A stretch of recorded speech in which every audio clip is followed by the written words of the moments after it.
23명의 목숨을 앗아간 경기도 화성 아리셀 공장 화재. 정부는 산업안전보건법이 지켜졌는지 특별 감독을 벌인 결과 140건이 넘는 위반 사항을 적발했다고 밝혔습니다. 유사 사고를 막기 위한 안전 강화 대책도 함께 내놨습니다. 이문석 기자의 보도입니다. 경기도 화성 아리셀 공장은 우려대로 안전문제 투성이었습니다. 산업안전보건 특별감독 결과 147건의 위반 사항이 확인됐습니다.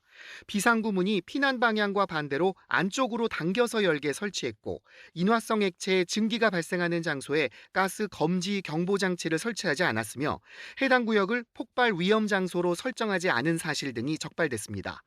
또 위험 물질에 대한 안전보건 자료 교육을 실시하지 않았거나 관련 내용을 작업장에 게시하지 않은 사항 등도 잇따라 드러났습니다. 이 가운데 안전보건조치 위반 65건은 사법조치를 위해 검찰로 송치하고 교육 미실시 등 82건은 과태료를 부과하기로 했습니다. 다만 불법 파견 여부 수사가 아직 끝나지 않아 과태료 부과를 원청에 할지 파견업체에 할지 정해지지 않았습니다.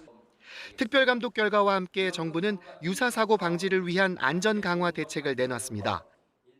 화재 확산을 막는 격벽과 위험물질 보관시설을 별도로 설치하거나 비상구, 대피로를 쉽게 찾게 공장 환경을 개선하는 사업장에 각각 1억 원까지 지원할 계획입니다. 또 비자 유형과 상관없이 외국인 노동자가 최소 한 번은 기초안전보건교육을 받게끔 법 개정을 추진하기로 했습니다.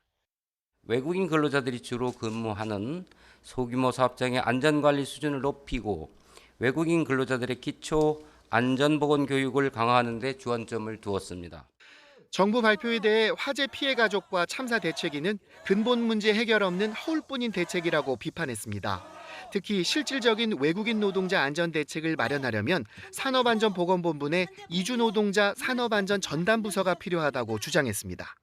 위험의 이자로 표현되는 한국 사회의 애국된 고용구조에 대한 접근을 벗겨나서는 해결이 불가능한 문제라는 점에서 보다 진지한 전사회적 소기가 필요한 지점이다. 고용부는 이번 방안이 특별감독 결과와 관련된 내용에 한정됐다며 파견법과 중대재해처벌법 수사 결과가 나오면 범정부 차원의 종합대책이 발표될 거라고 예고했습니다. YTN 이문석입니다.